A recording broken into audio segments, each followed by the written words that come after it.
If people don't respect you, it's not because they don't understand you.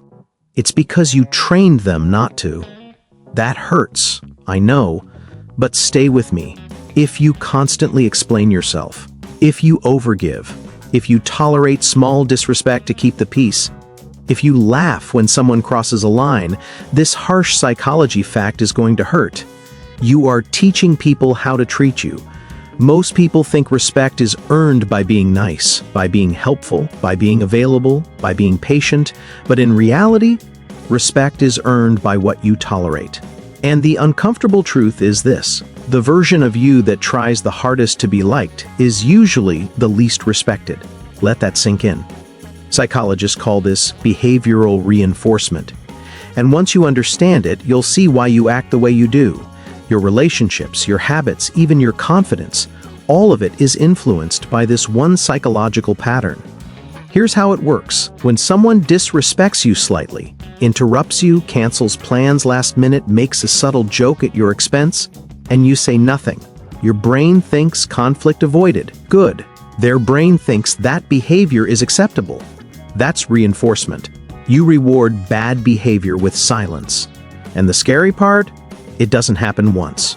It becomes a pattern.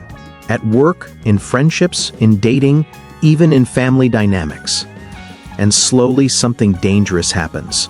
You start shrinking, you speak softer, you explain more, you apologize for things that aren't your fault, you feel anxious before expressing simple needs, and then you ask yourself, why doesn't anyone take me seriously?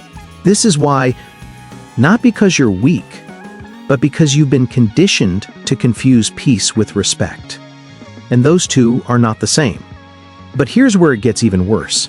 Most people stop at set boundaries, and that's the biggest mistake. Because the real problem isn't what you say, it's the energy behind it.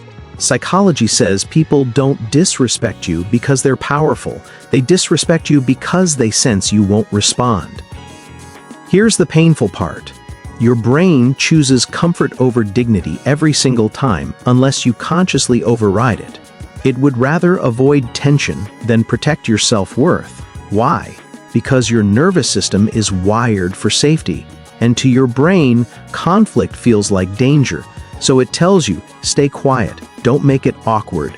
It's not a big deal, you're overreacting. But here's reality. Every time you ignore a boundary violation, your self-respect drops slightly. And people feel that shift. Respect is not about dominance. It's about emotional certainty.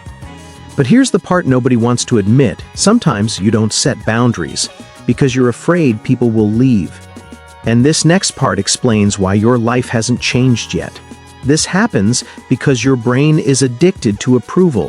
When someone validates you, dopamine releases. When someone disapproves, your brain registers social rejection, which activates the same pain circuits as physical pain. Your brain does this to protect you from isolation. Thousands of years ago, being rejected from your tribe meant death. So today, your mind still treats disapproval like a survival threat. That's why your heart races when you confront someone. When someone makes a subtle, disrespectful joke, I don't find that funny. No anger, no long explanation, no apology. Here's the mental trick that actually works. Detach from the outcome. Your goal is not to control their reaction. Your goal is to control your response. Some people will adjust, some people will disappear. Let them. Anyone who only stays because you're easy to step on was never respecting you anyway. And remember this, the moment you become willing to lose people, you stop losing yourself. That's when respect starts.